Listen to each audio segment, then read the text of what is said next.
வணக்கம். நமக்கு எண்கணி ஞானத்தையும், வேத ஜோதிட ஞானத்தையும், ஆன்மீக ஞானத்தை வழங்கிய அனைத்து குருமார்களுக்கும் நன்றி என்ற அதே வேளையில் இது ஒரு ஜோதிட விளக்கு வீடியோ விருப்பம் உள்ளவர்கள் தொடர்ந்து பார்க்கலாம். நமது 18VUR யூடியூப் சேனலை சப்ஸ்கிரைப் பண்ணியிருக்கின்ற அனைத்து தோழிகளுக்கும் நமது நன்றிகள். ஒரு கேள்வி.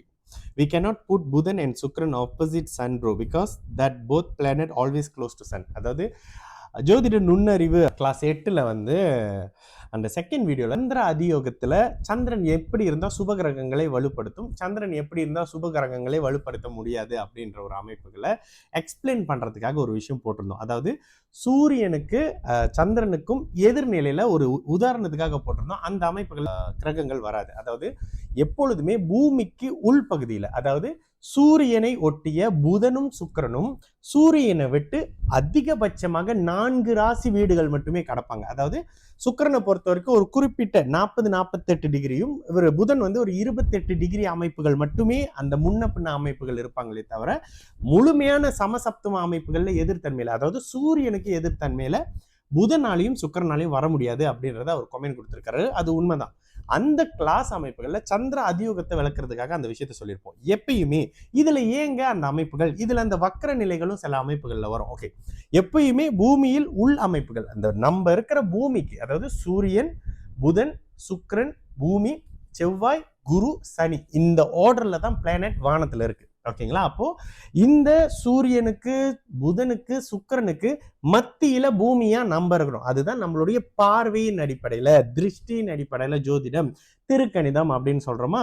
இந்த அமைப்புகள்ல பூமிக்கு உட்பகுதியில சூரியன், புதன், சுக்கிரன், கூடவே சந்திரனும் வந்துருவாங்க. ஏன்னா சந்திரன் பூமியுடைய துணைக்கோள் அப்படின்ற அமைப்புல. அப்ப பூமிக்கு வெளிவட்டத்துல யார் இருக்கிறா? செவ்வாய் இருக்கிறாரு, குரு இருக்கிறாரு, லாஸ்டா சனி இருக்கிறாரு. அப்போ இவரு பூமிக்கு வெளிவட்டத்துல. அப்ப இவங்களுக்கு அந்த சூரியனுக்கு நேர் எதிர்த்தன்மையில வரக்கூடிய அமைப்புகள்ல, அதுலயும் குறிப்பா சூரியனுக்கு நேர் எதிர்த்தன்மையில வரும்பொழுது அதிவக்கர நிலை அப்படின்ற ஒரு தன்மை.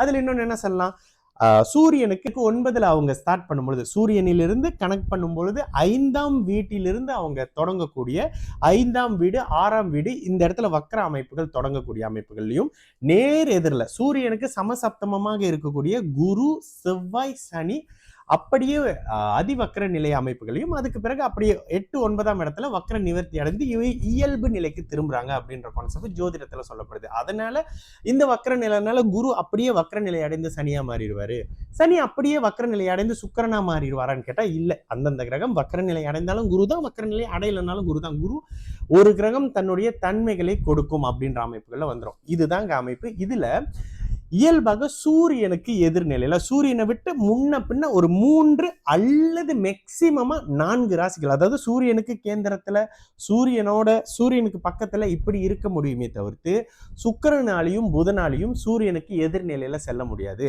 இந்த கருத்து அவங்க சொன்ன விஷயம் உண்மை. அதை இன்னும் கொஞ்சம் அழுத்தமா உங்களுக்கு சொல்லணும்ல, அந்த அமைப்புகள்ல ஏன் இவங்க எதிர்நிலையில வர முடியாது, ஏன் அவங்களால வர முடியாது சூரியனுக்கு எதிரில், ஏன் குரு, சனி, செவ்வாய் வராங்க? அப்போ ஏதோ ஒரு விளக்க அமைப்புகள் இருக்கணும்ல அறிவியல் பூர்வமாக. அப்ப அந்த அமைப்புகள்ல பூமிக்கு வெளிவட்டத்துல இருக்கக்கூடிய கிரகங்களால சூரியனுக்கு எதிர்த்தன்மையில, சூரியனை விட்டு அதிக தொலைவுல போக முடியும். ஏன்னா நாம மத்தியமத்துல பூமியாக இருந்து நம்ம இந்த விஷயத்த ஒப்சர்வ் பண்றோம். நமது பார்வைக்கு கிரகங்கள் பலன் தருகின்றன. அதனாலதான் சில இடங்கள்ல சூரியனை பூமி சுத்துது அப்படின்ற அமைப்புகள்ல இந்த மத்தியத்துல பூமி வருதுன்ற கான்செப்ட்லாம் இதுல தான் வரும். ஆனால் உண்மையிலேயே நம்ம எல்லாரும் சூரியனை சுத்துறோன்ற அமைப்பு தான். இதுல பூமிக்கு உள்வட்டத்துல இருக்கக்கூடிய புதன் சுக்கிரனுக்கு ஒரு அமைப்பும், வெளிவட்டத்துல இருக்க பூமிக்கு உள்வட்டத்துல இருக்கக்கூடிய புதன், சுக்கிரன், சூரியன், சந்திரனுக்கு ஒரு அமைப்பும், பூமிக்கு வெளிவட்டத்தில் இருக்கக்கூடிய செவ்வாய், குரு, சனிக்கு ஒரு அமைப்புமாக இந்த இடம் இருவேறாக சொல்லப்படக்கூடிய அமைப்புகள்ல தான் அவங்களோட ஸ்தானபல அமைப்பு. ஏன்னா இங்க இருந்து நான் பார்க்கும்போது என்ன சுத்தினாலும் இந்த சூரியனோட இருக்கக்கூடிய தன்மை சூரியன் கூட தான் இருக்கும். நான் பூமினா நான் இங்கிட்டு திரும்பி பார்த்தேன்னா செவ்வாய், குரு, சனி இந்த பக்கம் இருப்பாங்க. இந்த கான்செப்ட்ல வரவங்க. சரிங்களா? நல்லது நடக்கும். எல்லோரும் நல்லா இருப்போம். வணக்கம்.